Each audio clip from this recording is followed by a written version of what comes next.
When courage broke the silence, my husband struck me in front of his mother, and I assumed she'd take his side. But instead, she called the authorities, dismantling his pattern of abuse. For 4 years, I'd been navigating a minefield around Adrian Kessler. It started small, a swift backhand when dinner wasn't warm, a push when I dared to disagree. Always in private, followed by remorseful promises that it wouldn't happen again. His mother, Eleanor Wentworth, was visiting for the weekend, and I poured my energy into being the perfect wife. Eleanor was everything I wasn't. Refined, cultured, and tied to the founding families of our small southern town. From the beginning, she made it clear I didn't measure up to her son. I was the girl from the rough side of town, who, in her eyes, ensnared her golden boy with an unexpected pregnancy. We lost 4 months into our marriage. Eleanor had a way of diminishing me, without overt cruelty. She'd trace her finger along surfaces, checking for dust, suggest superior cleaning products with a faint sneer, or mention how Adrian's ex-girlfriend was an exceptional cook from a respectable family. Every interaction felt like a judgment I couldn't pass. Her subtle criticisms were constant reminders of my inadequacies.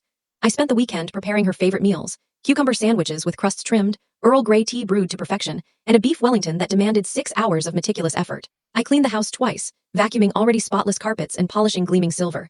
I held my tongue as she critiqued my cooking, my wardrobe, even the way I arranged flowers in the guest room. Her disapproval seemed to seep into every corner of the house. The outburst came over something trivial, as it often did. I'd mistakenly used the fine china for lunch instead of saving it for dinner. It was an honest mistake, born of nerves as I tried to impress her. My hands trembled as I set the table, and I grabbed the wrong plates. Adrian's grandmother's Haviland china, adorned with delicate blue flowers, each piece worth more than my weekly earnings at the bookstore where I worked part-time. Adrian's face flushed crimson when he saw the porcelain, the vein in his temple pulsing as his anger surged. "What's wrong with you?" he hissed, his voice low and menacing, twisting my gut with familiar dread. "I told you, those were for tonight when the Langfords come over. Those plates are worth more than you earn in a month." "I'm sorry," I whispered, reaching to clear the table with shaking hands, careful not to chip the precious china. This shorts can't handle this full story. Click the link in the description. See full story. You need to watch this.